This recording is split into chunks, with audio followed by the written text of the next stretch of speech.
Hello, everybody, and welcome back to a brand new episode of the Benchwarmers Sports Talk podcast. As always, it's Labi, and I'm here with Jacob on this post-Super Bowl Monday afternoon, which, of course, will be the main focus of today's talk. Jacob, how were you? How was the game last night for you? You know what? It was fantastic. I'm very, very happy. And I think we'll get into this later, but this definitely solidifies Brady as the GOAT. Yeah, no, I mean, it's hard to argue 10 Super Bowl appearances, 7 wins, and the fact that he took down Mahomes, although, I'm sure, once again, we'll talk about the specifics of the game over the next little bit. But yeah, I mean, congratulations to the Tampa Bay Buccaneers and Tom Brady as they win the Super Bowl 31-9 over the Kansas City Chiefs last night. And, I mean, out of all the places to have a Super Bowl party, Florida now is probably the place to be. 25,000 people, which is quite a few, which is weird to say. You know, I was thinking about that the other day. We're used to stadiums being 100% capacity, up to 100,000. Well, not in North America, but 70,000. And now we're getting 25,000. We're like, oh my God, that is a lot of people. Yeah, actually, it would be interesting to do the research because I think a 25,000 capacity Super Bowl is probably the smallest capacity since, I mean, probably you'd have to go back a long time because, even back in the 80s, their stadiums could hold more than that. And it was always full. It didn't matter if you were the Browns or something. You'd always fill out an arena back then. Yeah, no, especially for a spectacle like the Super Bowl. So it's fun. For soccer teams, it's hilarious because if you look at Manchester United's stadium capacity by year, every year it's 85,000 average attendance sellout, and then this year it's 2,000 because that's the limit that they have to have. Did you know that right now the Florida Panthers are leading in attendance right now in the NHL? Hey, I swear it's because they're the only team that are allowing fans to enter. But, they're one of 5. Details don't matter. All right, let's get into the Super Bowl talk. Yeah, so I'll give you the floor. Let's run you through the game. What were your thoughts on the game? Overall impression of it, and yeah. Man, Mahomes looked good. It's everyone else on that team looked so bad. The O-line decided, you know what, I'm not going to play today. And this is a crazy stat. 497 yards he ran running away from the defensive players of Tampa Bay.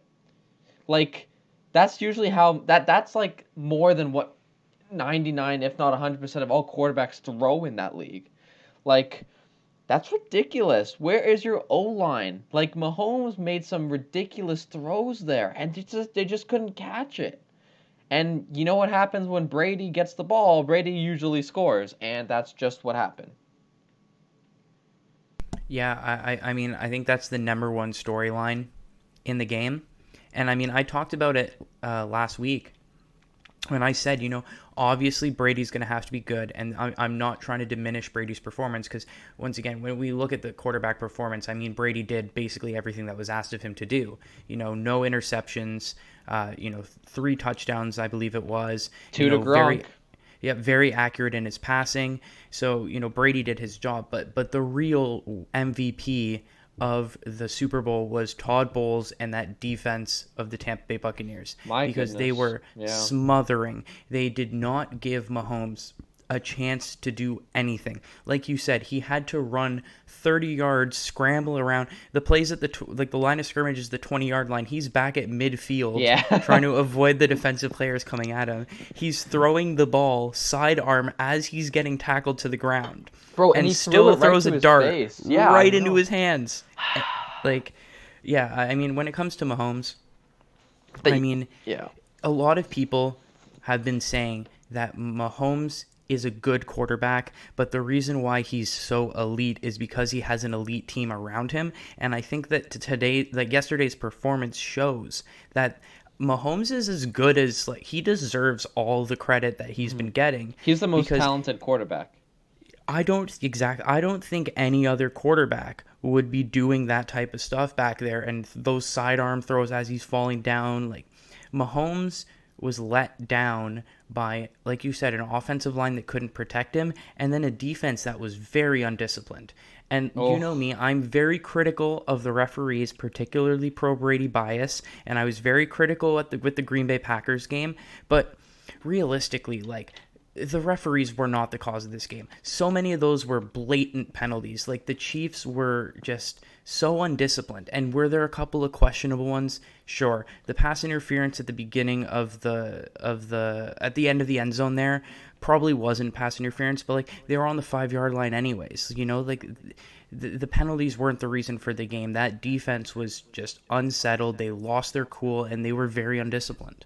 they like I was looking at it. They had like at the end of the second, it was like 7 penalties worth 85 yards or something, and Brady and the Bucks had 1 for 5.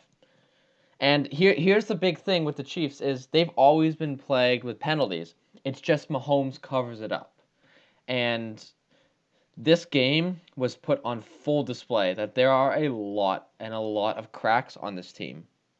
And um, you know, a lot of people are gonna judge the refs, and I think some of those penalties were a little questionable. Don't get me wrong, but you're right. It's the Bucks drew 84 penalties this year, which is tied for the 20th among teams. Um, but like, look at this. Like, this is ridiculous. This game was absolutely insane. Half of those, two of those penalties led to first downs, which led to a touchdown. And it's crazy to think that this team that everyone thought was so perfect played like this. But when you look at it, the penalties just add up. And I don't even want to get into what Mathieu was doing because he was just being a sore ass loser. Um, but the quarterback is everything. And it showed that without anyone helping the quarterback, your defense is going to falter, your offense is going to falter. So this was just very, very undisciplined. You're right, and I'm sure Andy Reid um, addressed that at halftime because the penalties were down a significant amount. But they shot themselves, and it was too bad. They deserved to lose, and Mahomes didn't have a touchdown. Yeah, no, absolutely. It's the first time in his career that Patrick Mahomes has lost by double digits, which is a crazy statistic to think about. That is, But yeah, yeah, and I mean, like, the problem too is that those issues get compounded where, like you said, the defense dug a really deep hole for the offense to get out of, and Mahomes and the passing game wasn't effective, and it got less effective over time because when you're down by 14 points in the second half, everyone knows you're throwing the ball because you have to throw the ball. So effectively, that second half, the run was out of play. Tampa Bay knew that the Chiefs had to throw the ball because if they ran the ball, they wouldn't have enough time to create the comeback. And the passing game was already ineffective from the first drive of the game. But I yeah. mean, once again, like you said, they didn't score a touchdown. No, Who would have thought that? And so I think that yeah, yeah. No kidding. all the credit that we're gonna give to Tampa Bay's defense, like, it's not enough. Like, they held the Chiefs without a touchdown in the game. And just another statistic, which is crazy, that's now back-to-back Super Bowls that Tom Brady's been in where his defense hasn't given up a touchdown. They beat the Rams 13-3, the Patriots, and then he just beat Wow, the Chiefs 31-9. So, wow. it helps to have an elite defense that only gives up 12 points in 2 Super Bowls to win the games. Yeah. But like I said, I mean, the Bucs scored 31 points, even if the Chiefs' offense was working at a normal level. And you said it early on is the Chiefs got to score 31. You said they can easily score 31 when everything's clicking. So Brady scored 31 just so he could keep up. Although at that point the game was far from far from close. Yeah, and I mean, I have to give the Bucs offense credit too because I was debating whether to say 25 points or 30 points, but my logic was if the Chiefs scored more than 25, 31 points, that they'd win the game. And the Bucs scored 31 points where the Chiefs would have had to need to score those types of points just to stay in the game. And I so yeah. I have to give Brady credit because I didn't think offensively that Tampa Bay would score that many points on this defense.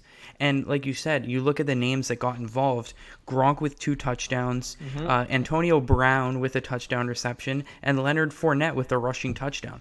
All of those players, Gronk coming out of retirement, AB. With we don't have to get into the vast number of issues that he's Let's had with just the say with Steelers and the AB, Raiders. let's say with AB, I was really hoping he'd get this ring.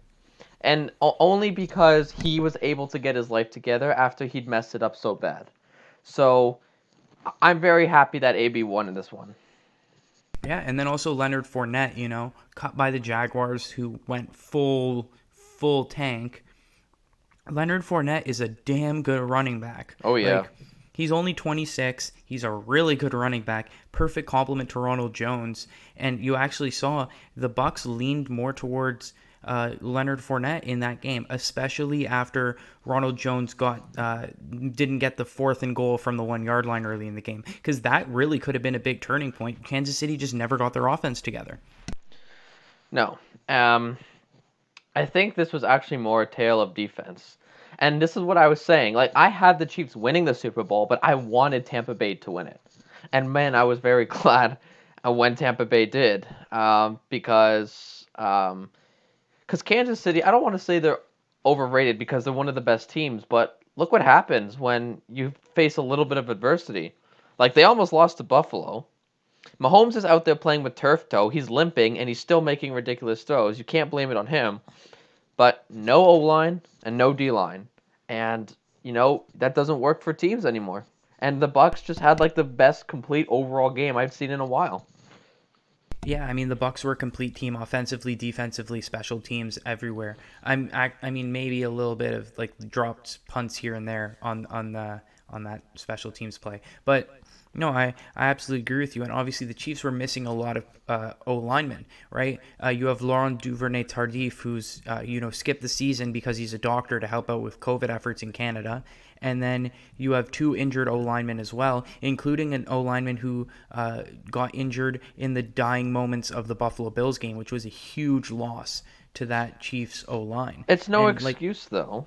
no, I'm not saying it's an excuse whatsoever. What I'm saying is it speaks to your point about how important the complete team is, where you miss 2 3 guys in key areas, and it all falls apart. Where like you said, a lot of people are going to look at this. The Buffalo Bills are going to be reviewing this game tape so that if they meet the Chiefs in the playoffs next year, they know how to play them. The Yeah. Baltimore Ravens are going to be reviewing that game tape. Like I mean, a lot of people are going to overreact to this, and I actually want to get your opinion on this too. ESPN this morning, the first thing I heard was Patrick Mahomes might never make it to another Super Bowl again. And then last night you had Tony Romo in the call saying like, oh, well, if Mahomes beats Brady in the Super Bowl, it's 6 rings versus 2, and you think maybe Mahomes can catch up, and now it's 7 rings versus 1, and now Mahomes has to win 8 Super Bowls. And it's like, let's be honest, Mahomes is not going to win 8 Super Bowl rings. But is Mahomes never going to make it to another Super Bowl? I think that's No. going way too extreme in the other direction. But I'm going to open up the question, what's next for the Chiefs? Because obviously they're an elite team, but we've talked about how deep that AFC can be. Well, I think here's what I heard. Um, can't like right after the game, Mahomes was gonna go get surgery on his foot. So if he gets surgery, if he got it like right after the game or like today, he'll be 100% healthy by the time the next season rolls around.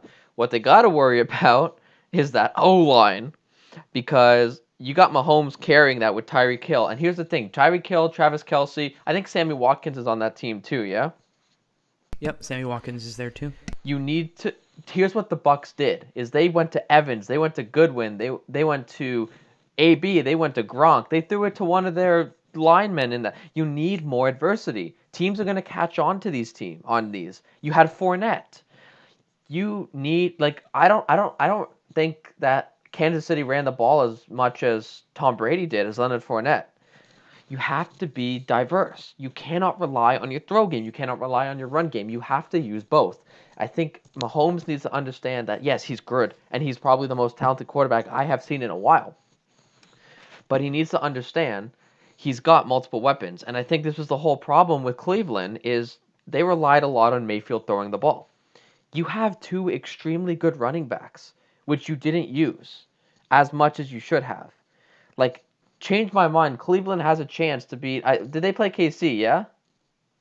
Yeah, no, that's another name when I talk about how deep the AFC is. I mean, I think you look at Kansas City, you look at Baltimore, you look at Buffalo, you look at Cleveland.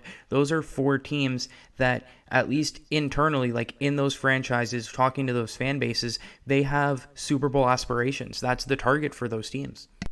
Well, yeah, at the end of the day. And you got teams like Buffalo who are up and coming, who I think will make the Super Bowl next year if Kansas City cannot get it together. Because if Kansas City plays like this again, they're going to crack. The foundations are going to crack. I was really excited to see what Skip and Shannon were going to say. I haven't seen that episode yet. um, but Kansas City really needs to figure that out. They need to understand that. They need to understand that there's more to just the game than just throwing. And even though Bruce Arians is the coach and he has a game, he has like a system where you throw the ball deep. When you give that control to the quarterback, because that's basically what he did. That's basically what he did is he gave the control to the quarterback. Um, and Look what happens. Brady looks at plays. He can read plays. I think he's the best play reader in the NFL, and he's able to adapt on the fly. Um, so Yeah, no, absolutely. like Yeah, Kansas City just needs to understand that it's not just a throw game. And Andy Reid, I'm sure will address that in the offseason. But I mean, I wouldn't expect to see Kansas City in the next like six of like 10 Super Bowls. I wouldn't be surprised. yeah, and I think that speaks to how complete of a team effort it is. And obviously, we talk about the legacy of Tom Brady, and Tom Brady as an individual is a great player, but a lot has to be said. Like I mentioned earlier, he had some great teams around him. He Sure. had an O-line that would protect him. He had a defense that would stop the other team. You can't individually win a Super Bowl. You're Right? 100% accurate. In 100%. the NHL, like Connor McDavid will tell you that you can't single-handedly win a Stanley Cup, Right. No, right? and Like he never will if that's the case. Like Jack Eichel will never single-handedly win a Stanley Cup. exactly. And so I think the Chiefs this is going to be a big learning process for them where once again it takes a complete team. They need a complete team. And obviously they have a complete team because they were able to win the Super Bowl last year and they were able to make the Super Bowl this year. But I think that needs to be at the core of what is like what their process needs to be moving forward. Like Yeah. you said, they need to have more of a balanced offense. They need to figure out why their defense, cracked under pressure. They need to continue to have that complete emphasis. There's a reason why when Tom Brady signed with the Buccaneers, immediately the Buccaneers went out to literally every single player who could make their team better and Yeah. brought them in. AB, Because Leonard Fournette, exactly, they knew that surrounding Brady with the right complement of players would give them a chance to win. And obviously, the quarterback position is the most important position, and it's why, you look at a complete team like, say, the Indianapolis Colts who don't have a star quarterback and how much that negatively impacts them. But I mean, you look at what was the difference this season. You look at the teams that the Tampa Bay Buccaneers beat. New Orleans. Yep. Like, historically terrible defenses. Drew Brees has a fantastic number one offense. Historically terrible defense. That was their downfall. Then they go on and they play the Packers. Yeah. Once again, now this particular game was like actually, offensively the Packers did make a lot of mistakes as well, but defensively the Packers were torched.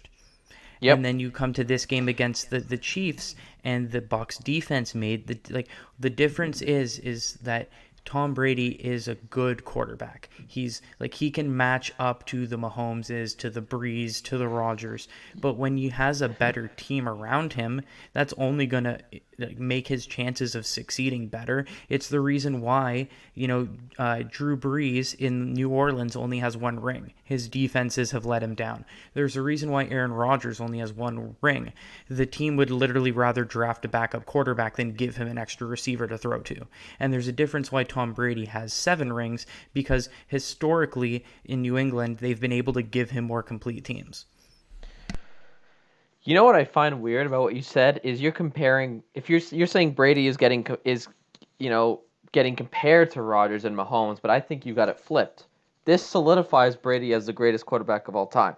No, no, absolutely, absolutely. That's what I mean. But my, Oh, my, my okay. point is essentially the reason why he's been able to win 7 rings is because in part he's also had that team, like the successful teams around him. Yeah, oh, 100%. And I think it really showed last night. And if you watch that game, Brady never looked scared. He got sacked once, but he never looked scared. He always this is what amazes me about Brady is he could be in the pocket for 5 seconds. He could be in the pocket for 2 seconds, but he'll always look so calm. Yes, he's not a rusher. Yes, he's not a scrambler. But that's never been his game. He reads the plays. He gets the ball. He throws the ball. He gets a first down. You move on and you move on. You move on. But like, it's just unbelievable what he can do with the team. And I give full credit to the Buccaneers. You know what? The Buccaneers remind me of a team. They really show that they wanted to win. Like they didn't just say, "Oh, Brady's here. We're gonna win now." No, no, no. They went to get Fournette. They got a running game they can work with now. They went to get AB. You have another weapon for aside from Chris Evans and Goodwin. Like that's what a team is. It's complete, and they were a complete success. But the Kansas City was a complete disaster because one part doesn't work, and nothing else will. The Leonard Fournette could have been having a really bad game, but 2 of those touchdowns were from Gronk. So it goes to show that a complete team needs more than one weapon, and Casey needs to get that figured out. Yeah, absolutely. I mean, they were double teaming Tyreek Hill. They were double teaming Travis Kelce all game, and clearly that had a significant impact on their ability to move the ball offensively. And we talk about the Chiefs and their future. Obviously, Brady's going to be back with the Buccaneers for at least next season because he signed a 2-year contract. And I mean, if we look at the NFC, like like it's really like they could be right back in the conversation again next year. I mean, I if I, you I don't see why they're not favorites for next year. New Orleans, like Breezes were going to retire. They're $100 million over the salary cap. They're not going to be competitive next year. No. So Tampa Bay has a path to walk through the division because let's be real, the Falcons are going to Falcon. Falcons And suck. Carolina are taking positive steps, but they're nowhere near competing for a division title yet. No, Carolina will be good in the division in the next 3 or 4 years, though. Yeah, like they were 5-11 this year. They were without Christian McCaffrey. Like I could see them making a push for maybe a wild card spot at best, but like the division is Tampa Bay's. And then if you look beyond that, I mean, do we even need to talk about the NFC East in terms of being competitive? Like, no. No, like the Dallas Cowboys, I'm sorry, are not going to be a threat to the Tampa Bay Buccaneers. No. Really, the only teams that I can point out is like the Rams with Matt Stafford are going to be a question mark. How is that going to work out? Seattle is always competitive, but you saw how they absolutely capitulated down the stretch. They were awful in that playoff game. Yeah, oh man, I don't know what went wrong there. The Packers are always a solid team. Like the Packers are, we're going to be a 13-3 team, but we're going to lose in the NFC Championship game. So like I know they're going to be there, but like historically, can you bet on the Packers to actually make a Super Bowl? Because it seems like they always find a way to fall short. Like in the AFC, we can point out 3-4 teams that are going to be direct competitors to Kansas City. Where in the NFC, it's really hard to try to pick a team that we think can be a big threat. Like the Tampa Bay Buccaneers are, like you said, they probably might even be favorites going into next season. I don't see why they're not favorites. That division is theirs for the taking. First off, and then the conference, like you'll have pushback from Rodgers, but I think Green Bay threw it all in this year. I think this was Green Bay's really last hoorah to get into the Super Bowl.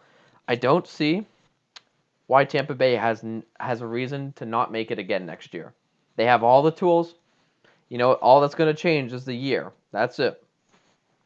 That's all. Yeah, absolutely. I mean, there's no reason why, and that would be ridiculous to think about Brady going to an 11th Super Bowl and winning an eighth ring. But Wouldn't that be ridiculous? and it's Okay, like, hold on. Let me just say one thing before. yeah, go for it. Tom Brady now has 7 rings. That is more than any other team in the NFL. Yeah, any other franchise, yeah, Yep. which is ridiculous. But yeah, I mean, at this point, I'm watching the celebrations, and it's like, obviously I know he cares. Like, it's stupid to assume that he doesn't care, but it's more like, it's crazy how this has become like a formality to him. Like, think about what people, like what players are normally going through during like Super Bowl week. Like, even if it's your like second Super Bowl, like the media day, that's got to be nervous. You take the field, you do your warm-ups, you go back to the locker room, then there's kickoff and all of that. Like, imagine the nerves. And then, like, it's so funny to me to just picture Tom Brady going through, like, listening to the national anthem in the Super Bowl for like the 10th time, and he's like, it doesn't faze him at all, because he expects to be like, he's literally been there every other year his entire career. They were celebrating in the locker room, and Brady, like everyone is celebrating, and Brady's just like sitting down, packing his stuff, getting unchanged, like he's been there so many times. Yeah, honestly, it sounds like that wouldn't be like too far from the truth. And I think the craziest stat, because they also announced the Hall of Fame class a couple of days ago. They did, And yep. the craziest statistic is that the year after Brady won his third Super Bowl, Calvin Johnson was drafted. And Whoa. between his third and now seventh Super Bowl win, Calvin Johnson was drafted, had his entire career, retired, and then was selected to the Hall of Fame. Wow. And Brady just won his 7th. Yeah, and it wasn't even between his entire career of Brady. It was between his third ring and his seventh ring, which is like, I don't understand how that is possible. It's Brady, and you can't. I don't understand people who still say he's not the GOAT. This proves that he's the GOAT. This proves that he is the greatest quarterback of all time. There's no question about it. Yeah, absolutely. So speaking of Hall of Fame classes and awards, well, actually, any last thoughts about the Super Bowl and the Buccaneers winning the Super Bowl before we switch over to the awards? I'm actually so glad the Bucks won. It's just a nice change of scenery to have a team like Tampa, who hasn't won it since 2003. It's just nice to have someone else win for a change. Yeah, it's Brady won, but it's Tampa who won. And Mike Evans and Chris Goodwin, and Antonio Brown, they all deserve it, and Leonard Fournette as well. Yeah, I think that's the biggest takeaway. A lot of people are going to see this as, oh, Brady wins again, but he's winning it on a different team, and if Kansas City had won, it would be pretty much the same core, exact same core that won it last year. And absolutely right, there are a lot of players on that Tampa Bay roster. You've got the defensive side of the ball, Jason Pierre-Paul. Now, granted, he won one with the Giants, but Ndamukong Suh, Shaq Barrett, like a lot of really talented players who also picked up a ring, who deserve a lot of credit as well. 100%. And so let's switch over now to the NFL honors. I didn't watch the show. I'll be completely honest with you. I kind of just checked Twitter at the end to see who won everything. Yeah, I didn't watch it. I didn't watch it either. But I'm not... yeah, let's go through it. And let's go. Yeah, let's go through it. Yeah, let's start with your guy, Kevin Stefanski, Coach of the Year for the Cleveland Browns. Yeah, it was either him, or I could have seen Travis McDermott winning it for what he did with Buffalo. But Kevin Stefanski, in 1 year, completely changed the team, and took him to the playoffs. Granted, he didn't win in the playoffs. Well, he beat the Steelers, which was like, and Well, he demolished the Steelers. He didn't technically. It was the other guy. Okay, right. But if his team did. Yeah, but like he took him to the playoffs. I think a guy who can change a team like that is just deserving. Yeah, And for what he I don't think you can argue against that pick. Also, no. you mixed up Vancouver's and Buffalo Bill, like Vancouver Canucks and Buffalo Bills Did I coaches. fit? It's Sean McDermott and it's Travis Dermott. Oh, Or no, oh, Travis Dermott's not even the coach. Travis Travis Dermott Green. is a Travis hockey Green. player though. Like you Yeah. confuse the hockey player Travis Dermott, which was Oops. funny. Anyways, no, it's all good. It's all good. Yeah, he's day to day, by the way, for any Leaf fans paying attention. Sean McDermott. Why did I think he was Vancouver's coach? He's fully a player for the Toronto Maple Leafs. Oh, Travis Green. Travis. Yeah, that's why. You see what I mean? All these names, Yeah. we got them all up there. They're just jumbled around a little bit. I just lost all credibility with that. Sorry, guys. This podcast is no longer valid. Yeah, so Stefanski, I think, is the rightful winner of Coach of the Year. I agree. Now, let's go to the Rookies of the Year. Chase Young, Defensive Rookie of the Year. I really don't see how anyone can argue against that. Nah, I'm with you. He definitely deserved it. And then Offensive Rookie of the Year goes to Justin Herbert of the Chargers. A lot of people were suggesting that Justin Jefferson, wide receiver for the Vikings, should have won this award. Your thoughts on that? Nah, I think Herbert did a very good job. I think Herbert came in and did exactly what he was expected to do, but he did more as well. So I don't see this. I mean, I don't personally see how anyone else could have won it. Yeah, Jefferson was close, but I agree with this one. I agree that that Herbert should have won it. Yeah, I mean, like Herbert broke so many quarterback rookie records, and now granted, you can make the argument that historically most quarterbacks don't play in their rookie season, so the records aren't really that impressive, and that's true to some extent. But I don't know, and I think if you were to compare though, like Herbert's season to Justin Jefferson's season, like in terms of ability, like they had very, very similar seasons. Like I don't think they could have gone wrong here. Yeah. Like, you can argue co-rookies of the year, but then that's kind of gimmicky to give it as a co-award. Like I don't have any problems with it going to Herbert. I thought he had a fantastic season. But yeah, I mean, if you're a Justin Jefferson or a Vikings fan, I can see how you're a little hard done by because he had a fantastic season. But I agree with you. Yeah, I mean, I think Herbert's definitely deserving of it. Yeah, Minnesota, they should obviously be very, very thankful that they have Jefferson on their team because he's going to be a very, very, very good player. Rookie of the year, so what? You're looking for the big. You don't want Rookie of the Year. You want Super Bowl at the end. So hopefully Jefferson will do that. Yeah, exactly. And now, before we go to some other controversial picks, let's get to some that I don't think anyone can argue against. Alex Smith is Comeback Player of the Year. Yeah. I mean, automatic. If he wasn't picked, then something's wrong with the league. Yeah, and I mean, there were a lot of Steelers fans being like, "Oh, Ben Roethlisberger was robbed." It's like, well, no, Ben Roethlisberger didn't almost lose his leg and almost was at the point of not being able to walk again. Alex Smith almost died like 3 times. So exactly, and like the amount of surgeries the guy had to go through, and like to come back and actually play well. Yeah, he came back and he won a division. Yeah, exactly. So I don't see how anyone can argue for Alex Smith. It's a fantastic story, and he's definitely deserving of that award. 100%. There's anyone else who disagrees, just has not ever watched football, like, ever. Yeah. Offensive Player of the Year, Derrick Henry for the Tennessee Titans. Yep. I mean, most dominant running back for sure. And he again, like, there's a few different picks in which you could have picked here, but Derrick Henry deserved it. Man, this guy is a beast. Like, legit beast. Legit. He had 397 touchdowns in 2020, 2,000 total scrimmage yards. 17 total touchdowns in the season. And he became the 8th member of the NFL's 2,000 club, rushing for just over 2,000 yards on a league-high 378 carries. What could this guy not do?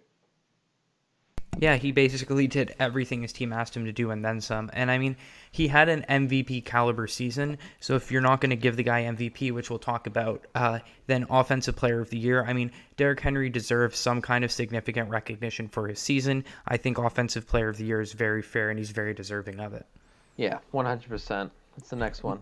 Now, here's the one that's going to spark some controversy, which was Defensive Player of the Year, which was won by Aaron Donald. And much like how Steelers fans were talking about Roethlisberger, and they were very, very much wrong in that argument, TJ Watt of the Steelers for Defensive Player of the Year statistically had better numbers. He led the NFL in every major defensive statistical category and lost Defensive Player of the Year to Aaron Donald. Now, Aaron Donald, I think we can all agree, at least on the defensive side of the ball, best player in the NFL. You can argue best player in the NFL, like, regardless. And there are even people saying that he's like the most dominant athlete to ever play in the NFL from like a physical, like, but here's the thing, and I'll give you my thoughts and then I can pass it on to you. Sure. People are going to argue, oh, well, like he couldn't have put up like the same number of stats or like tackles or sacks because he was getting double teamed and triple teamed. And the stats that he put up while being double teamed and triple teamed all season are more impressive where he should have won. Because they came up with the numbers and like they said TJ Watt was being double teamed like 20% of the time and Aaron Donald was being double teamed like 60% of the time or like some ridiculous number. Yeah, because he's Aaron Darnold and this is his third Defensive Player of the Year. Exactly. Here's where I have a problem with that argument. And here's why I think that TJ Watt should have been the Defensive Player of the Year. Because you give these awards based on your performance, what you did, not what you could have done if this and this and this is true. Because if that was the case, then let's go to any award. Like, I'll talk about the NHL because that's where I have the most amount of knowledge. But then I can also make the argument for the NBA, right? Like, Sidney Crosby was the most talented player in the NHL for however many years. If you give awards based on they're the best player, right, then Crosby would have won MVP every year from 2007 to 2016, and then McDavid would have won MVP every year for the last 5 years, right? Yeah. LeBron would win MVP in the NBA every single year because he's the best player in the NBA, right? And so you're not giving awards based on, observed talent. You're not giving Aaron Donald Defensive Player of the Year because he's the best defensive player. You're giving someone the award because their statistics, their performance showed that. No one is saying that TJ Watt is a better player than Aaron Donald. What you are saying is that TJ Watt had a better statistical season, had a better performance than Aaron Donald did over the course of this year. And I believe that to be the case, which is why I think TJ Watt should be Defensive Player of the Year this year. Aaron Donald's the better player, but that doesn't mean that he should by default win Defensive Player of the Year every season. Because like I said, then there's no point in having these awards. Then you just poll who do you think is the best player and hand him the MVP award every year. Yeah, I'm with you. I don't have any other arguments here from you. It's what you could have done versus what you did, and TJ Watt did, and Aaron Donald could have done. So I guess I feel like it's like the Grammys in a sense, and you already know who's going to get it, and even though they don't get it, like you're pissed off. Like The Weeknd, who put on one of the best performances I've seen in a long time, wasn't given Album of the Year because Billie Eilish apparently had better. It's politics. Wasn't even nominated, mind you. Like wasn't even if he didn't nominated. win, wasn't even nominated. So I think it goes to show that people just they like the names. They like big names, and for some reason The Weeknd is a big name, but that's besides the point. I'm saying that it reminds me a lot of when I think it was Josh Gordon and Sam Levine went up against each other in the dunk contest, right? And everyone knew Gordon should have won that, but Levine did it because he was defending champ. Levine won the dunk contest over Aaron Gordon, and I think we all agree. Aaron Gordon should have won that. Yeah. Oh man, that dunk over the mascot's head was ridiculous.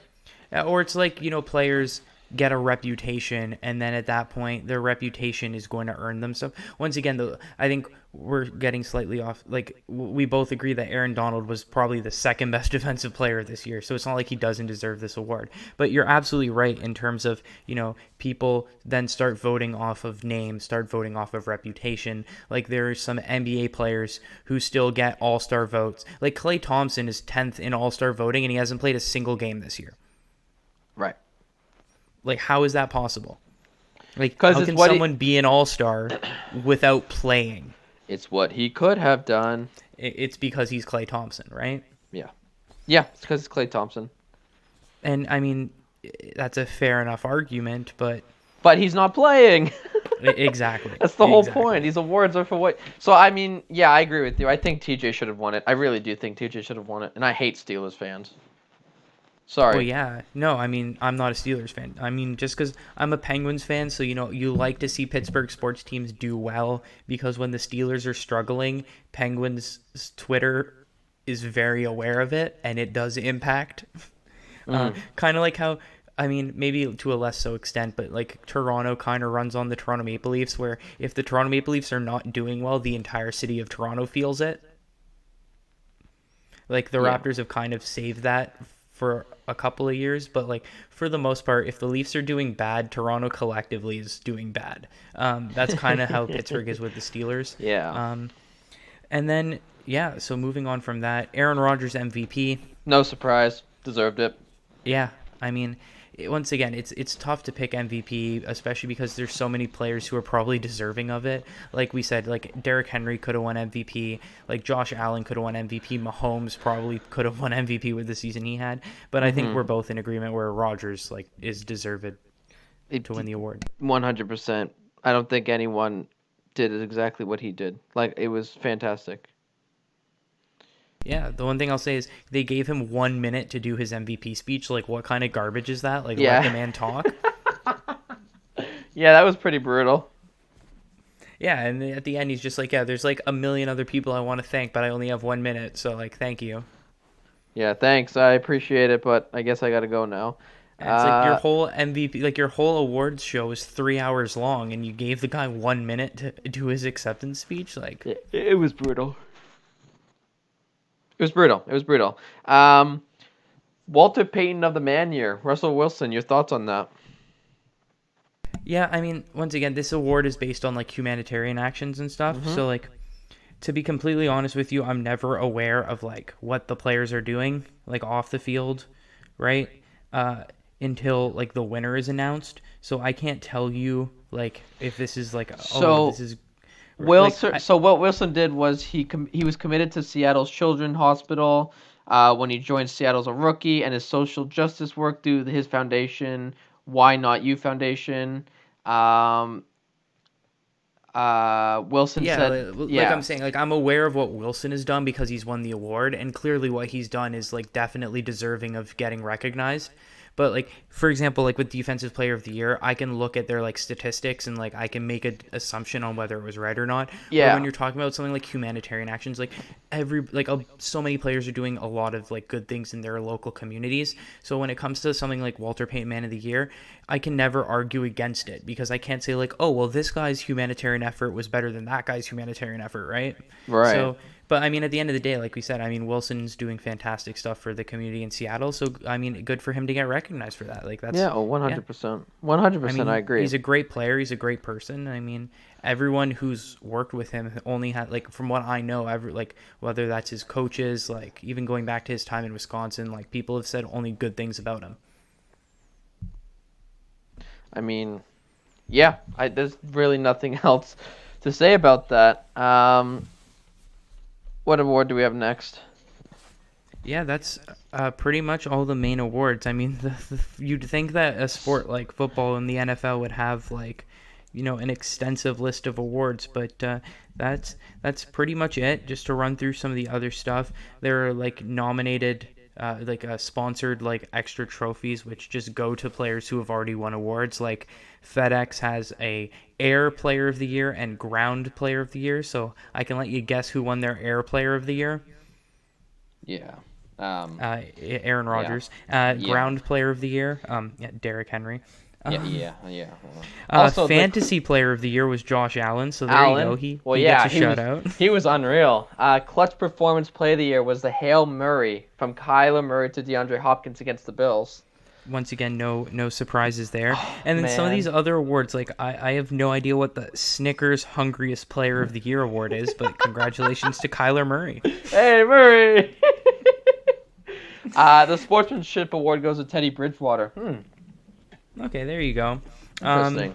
Yeah. Celebration and of then, the year? Steelers celebrate Chase Claypool's touchdown.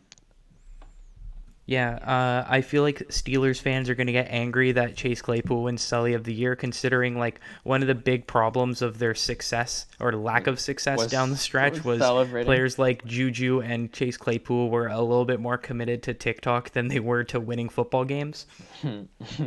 And I think it's hilarious that they get an award for best Sully of the Year when everyone's kind of like, yeah, but that uh, celebration is the reason that we got demolished by the Cleveland Browns in the playoffs because Juju was dancing on logos and Chase Claypool became a TikTok star. yeah, that's about And all. also, That's in the probably what they're Super gonna go Bowl, for. Antonio Brown, former Steeler, catches a touchdown pass. They go to commercial break, and Juju's in a commercial for like some company, which I'm sure made all of like the Pittsburgh Steelers fan base just so angry. Yeah, because I don't like that guy. I'm gonna keep it PG. I don't like that guy. Yeah, Uh, well, I mean, when you're having like when they were 11-0, you can it's do as the, much TikTok as you it, want, and but you it can't doesn't. really say anything about it because they're 11-0. But when It you start doesn't. to Yeah, lose, obviously that's going to become a key point of discussion. it doesn't make it right to even if you're winning, it doesn't make it right to disrespect another team and dance on their logo. It does not make. It's so disrespectful. Absolutely, and it just like that kind of stuff always gets brought up. Like no one was talking about Patrick Laine's Fortnite addiction until he wasn't scoring goals. Like if Patrick Laine is scoring 50 goals a year, I don't think like I guess now he's in Columbus, so Blue Jackets fans will not care how much Fortnite Patrick Laine is Also, playing if he's ripping 50 goals a year. If side he's note, not, Line is playing ridiculous right now. yeah, I mean he had a debut a couple of days ago and he looked pretty impressive. I mean, he scored 2 goals in 2 games. And then also, did you see the picture of Pierre-Luc Dubois in his press conference? He looks so much happier now that he's out of Columbus. Yeah, it's. I think it comes down to Tortorella and that incident he had years ago.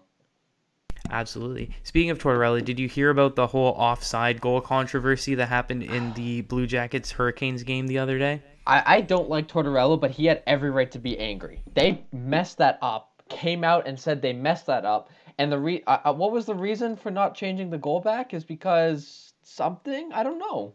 Yeah, so what happens? What happened for those of you who are unfamiliar with it is there was a goal in the hockey game. Columbus challenged that the goal was offside. Uh-huh. Then the review like deemed that they lost the review. They said the goal was actually still onside, and so because if you fail an offside coach's challenge, you get a penalty. So Columbus, the goal stood, and Columbus got a penalty for the failed challenge.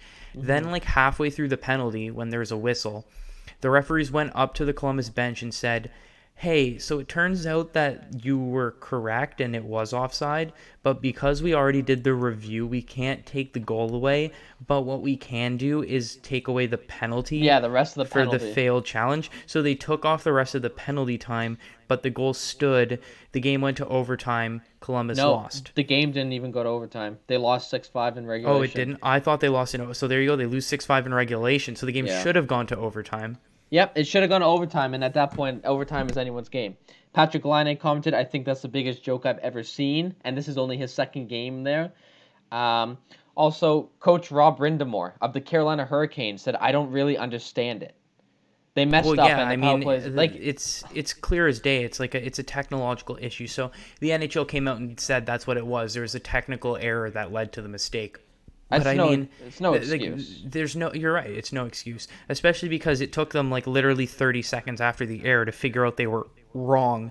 Why couldn't they? Yeah, why couldn't they have taken that 30 seconds to just keep looking at it? Yeah, exactly. Like if there's an issue with the review system, you don't end the review. Like the review can't be, oh, it's still a goal because our review system is broken. It's like, and oh, then it's move not on. working? All right, whatever. And then we'll give keep them a playing. penalty. Like it makes zero sense. But at least the one good thing I will say about this is the first instance of it being an issue from the technology side. Like people have questioned offside rules and like goalie interference challenges ever since coaches challenge has been a thing, but it's always been like the interpretation of the rule. It's never been an issue with technology. This has been the first time where there's been a technology issue. So it is worth mentioning But like you said, you never want there to be like even one issue with the tech, and so hopefully that's been figured out, and we won't ever have to see anything like that again. Also, the linesman, when it went into the second intermission, they went up to Tortorello, and he was obviously visibly pissed, but he seemed to understand. Like they went up, they said, "Listen," they're probably like, "Listen, we're sorry, you were right. We're taking the penalty off. That's that." There's nothing else you can do at that point. You just gotta accept the fact that they screwed up and just keep playing. Yeah, so apparently it was an issue with connecting the on ice officials with the people who are in the war room in Toronto. Okay. So here's the Which I what find here. weird because we're in like online is at its highest it's ever been in so long, so it should be okay. Continue. Right. So here's what Colin Campbell said, who of course is the league's executive vice president and director of hockey operations. He said, "We sent the first video for the linesman to review. We're looking at them too in Toronto, and we hear a voice on the line say he's onside. That's a good goal." He said it twice. The linesman heard that, took off the headsets, and stepped away so that they could make the call. The report says that the technician who connected on ice officials was still in training and was apparently eager in trying to get involved and did not understand his role. The final call is supposed to come from the like executive guy in the war room, not from the video technician. So pretty much what I'm hearing from that is that the guy who's just in charge of sending the video told the linesman that it was onside even though it wasn't, and then the linesman just went with that. Yikes! Big yikes! Someone is either getting fired or demoted or never in that war room ever again. Yeah, I mean, I don't know why some random technician thinks Yeah. it's like his responsibility to call whether the goal's onside or offside, but Yeah, that's just not that's just doesn't happen. Like that should never happen ever. Ever. yeah, especially because it looks like there's a clear, hierarchy of who's supposed to do what and where the decisions are supposed to be made from, I mean, and that clearly wasn't followed. anyone could have called that and made a better call. Like everyone knew that was offside. Yeah, For that's real. the other thing too. Like honestly, like he could have made the call, but he didn't even make the right call too. Like it was bad. Um, yeah, that just wasn't fun to watch. Yeah, well, I mean, while And we've actually, you know what? switched. That brings me up to a question. For you is, are sports relying too heavily on these things like coaches challenges and replays? Like, do you think the leagues are like too concerned about using these more often now? Because look what happens is it completely changes how a game is played. So I'd like your thoughts on what you think of the if the league should continue to be relying so heavily on these types of situations. Yeah, I think it's very league dependent and rule dependent. So if we look at the NHL, I actually like the system that the NHL has implemented, just because obviously outside of a technical error, which was what happened here, or just like a human error of the guy being an idiot.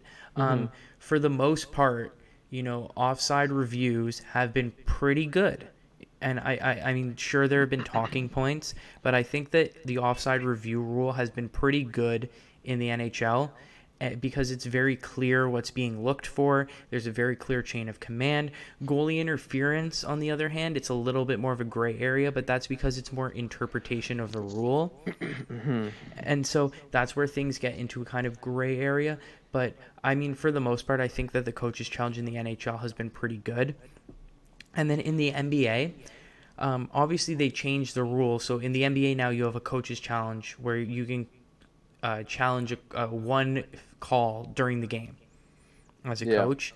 And I like that because I think like in the NBA there can be some egregious miscalls. And having the ability to use one singular challenge means that the game isn't being delayed. Like a review takes like a minute or two, and if you're only doing at most 2 reviews, you're adding 4 minutes of viewing time. Like that's not that big of a deal, especially considering that like in the NBA, like the last 30 seconds of a game takes 10 minutes because 17 timeouts get called as it is already. Oh, it's so awful. Which is like, I feel like, yeah, for people who aren't basketball fans and even people who are basketball fans, like that's probably the most annoying thing about an NBA game. And so I think adding like a 1 minute review doesn't really do much to like add to the negative side of that. And so I think in the NBA they've been doing a good job with that. NFL is where it gets like a little bit more complicated. You obviously they had that 1 year of like replay review for pass interference. Um, Mm-hmm. this is what I mean. It's like it's a lot tougher to implement something like that in the NFL because you already have like you have a challenge flag in the NFL, but it can't be used for penalties. Right.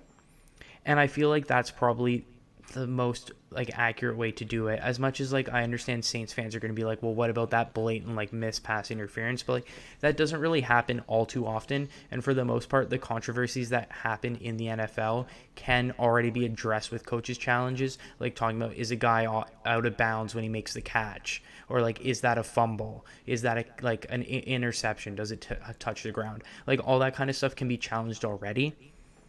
And then Right. obviously the biggest form of technology in sports right now is probably VAR in soccer.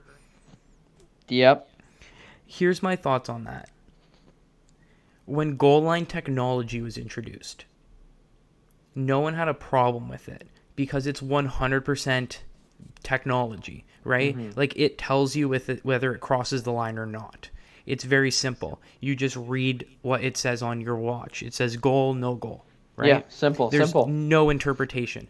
The thing with VAR is that I think because soccer fans in Europe especially aren't used to sort of the North American system of reviews and officiating, they're thinking that VAR is supposed to be like goal line technology, where it's the technology that leads to the decision. But it's not. What VAR is it's like an offside challenge in the NHL. It gives the referees a second chance to re-watch a play on a TV screen and decide whether what the call was made was the right call or the wrong call.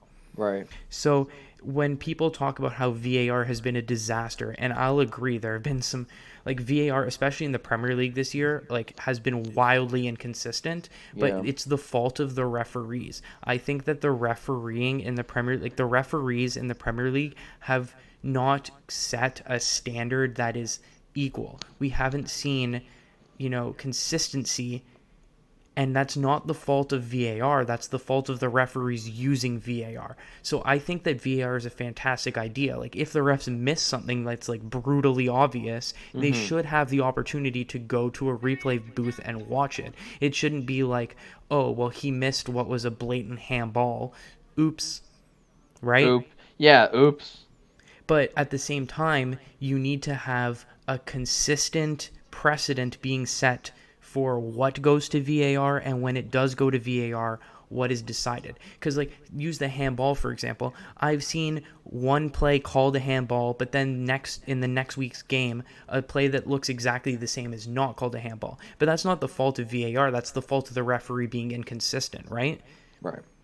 And so I think that's where my problem comes with VAR. It's the refs need to find a way to make that a consistent thing. Because, like, if I talk to you about goaltender interference in the NHL, that's another example where I think it's very similar. We don't know what Mm-hmm. goalie interference is in the NHL Yeah, like because, even though there's a rule, we know what it is. We don't know what it is. exactly, because it's not called consistently, right? Yeah, So I'm it's interested to see what your thoughts are, at and least with VAR and with, like, the whole goalie interference thing. um yeah Yeah, like you said, the goaltender interference in hockey is so controversial. It's so ridiculous. There was actually one. I don't know if you remember this, but the Leafs were playing the Avalanche last year, and Matthews apparently knocked into Bernier, and then the puck went in, and then Matthews' face was like iconic meme, like him looking away, and then he scores on the next play, and then it's the goal, the goal celebration. Uh, like it goes to show the players get super pissed off because it's so inconsistent. It's awful. And like you said, goal or no goal, the ref should have no like. That's I agree. I think the refs should have little, as like I think they should have little, um, involvement, and they should have like a watch or something, or they should just put it on whenever the decision is ready. Like the guys that are in the box there that are doing like the announcements in the stadium, they should be wearing to it. And then when the guy says we're ready, like the people in Toronto, they make the decision. The guy's like, okay, we're ready. Bring over the ref. The ref comes over. It's a goal. Simple as that. That's what I think they should do. Yeah, I mean, like I said, I feel like because refereeing is a very hard thing to do, and so any amount of additional help that you can get, whether that's technology, extra cameras, whether that's a group of 4 other officials like VAR who are, their whole job is to look for mistakes that the referee misses. I think referees will appreciate that, right? Because you want to have as many resources as possible in order to make the right decision, right? Like if you're a person making a decision, like if I'm picking classes for school, I'm not just going to pick blindly off of like the title. No, I'm going to do my research, right? If I'm a referee, if I want to make the right call, I'd love to have 17 camera angles and like 4 people giving me advice rather than me just doing it live based on what I saw with my 2 eyes. Exactly. It's a matter of what you said. You don't want it to distract from the game. You don't want it to impact the game, and you don't want it to be wildly inconsistent. Yeah, and that goes to say like When the refs are talking, oh, this is what I saw. Oh, this is what I like. We know what you saw. Like you called it based on what you saw. That's enough. We don't need to hear it anymore. Now it's up to the people who have the replays and the videos to tell you like don't put your input into something we already know because it's going to maybe persuade the events of what happened. Yeah, no, absolutely. And actually, the one last thing I want to talk to you about, just because I know we just hit the hour mark here. Yep. There was an article Wow. I read. Really? An And hour already? Holy crap. yes, I know. All right, let's hear it. So I don't know if you've heard, I'm sure you've heard about it being a Leafs fan, but this whole thing about how the Leafs aren't getting enough penalties called, like they're not drawing enough penalties, and like other teams get away with a lot of stuff on the Leafs. And there was actually an article that came out that said, what is the thing that most predicts a penalty? And so what do you think would predict how many penalties get called would be something like, oh, well, if a team has more puck possession, there's probably going to be more penalties called. Like they're probably going to draw more penalties. If a team, wins more face-offs, they're probably going to draw more penalties because they have the puck more. If a team plays a speed game, right, they're probably going to draw more penalties.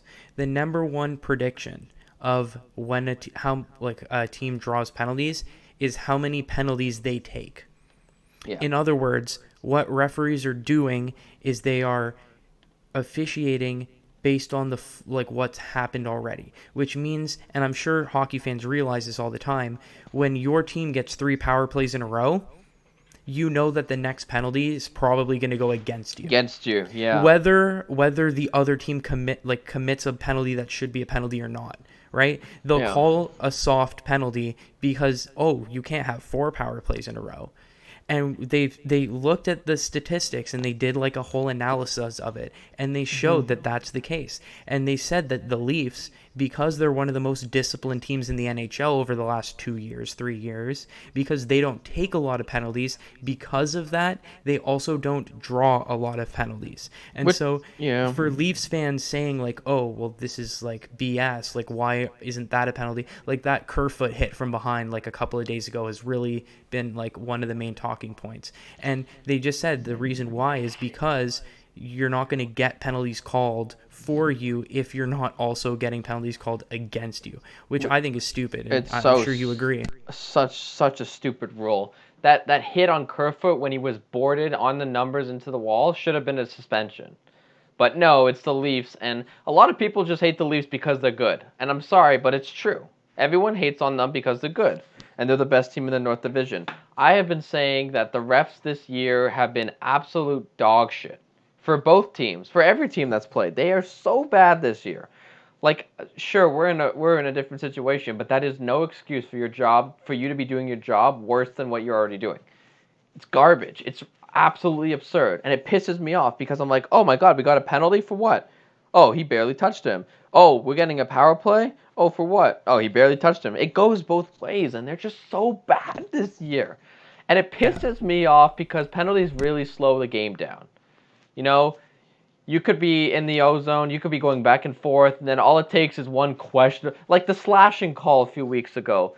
Like he barely touched his wrist, and they call it a penalty.